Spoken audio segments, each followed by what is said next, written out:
Morning po. Magte-test po ako ng buto ng langka today na may nag-request po nito in one of the comments dun po sa pinost ko na langka, yung jackfruit po na yung mismong prutas po na tinry ko, no.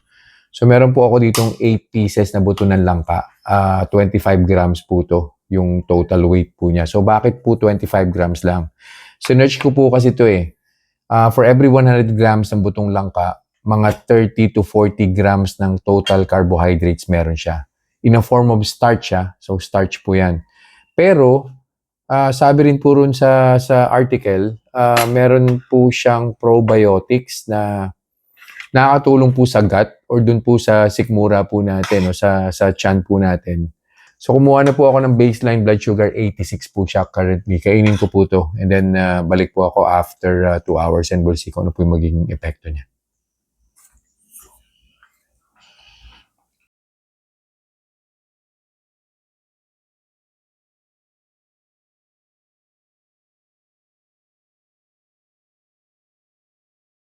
Conclusion na po tayo dun sa kinain kong buto ng langka. Nilaga po yun, no? Buto ng langka 2 hours ago. So nag-start po yung blood sugar ko, 86. First hour, umakyat po siya, nag-117 po siya.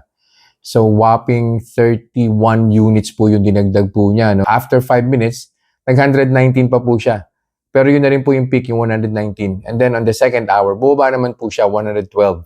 After 5 more minutes, nag-110 na po siya. It took 2 hours and 30 or 40 minutes po before niya na-reach yung less than 90 na blood sugar level. So, two things po. Number one, tama po yung nasa Google na yung total carbohydrates po ng buto ng langka is around 30 to 40 grams per 100 grams. 1/4 lang po yung kinain ko So, siguro kung kumain po ako ng 100 grams, baka umabot po ng 200 yung blood sugar ko. Second point po is ang tagal po niya bago po napababa ulit yung blood sugar kasi starch nga po siya Usually pagka flour, pag starch, yan.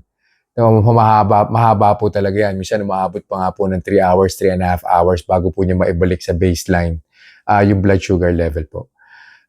Definitely, I wouldn't recommend. Mahirap po ito. Well, it's up to you.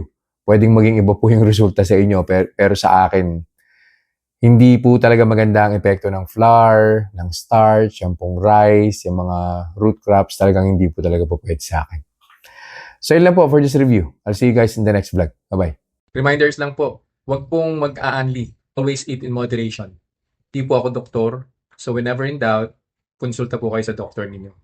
And yung results po ng mga review na ginagawa ko, it may vary. So huwag niyo pong i-expect na yung resulta sa akin is magiging kapareho po ng resulta sa inyo. So yun lang po. Have a nice day.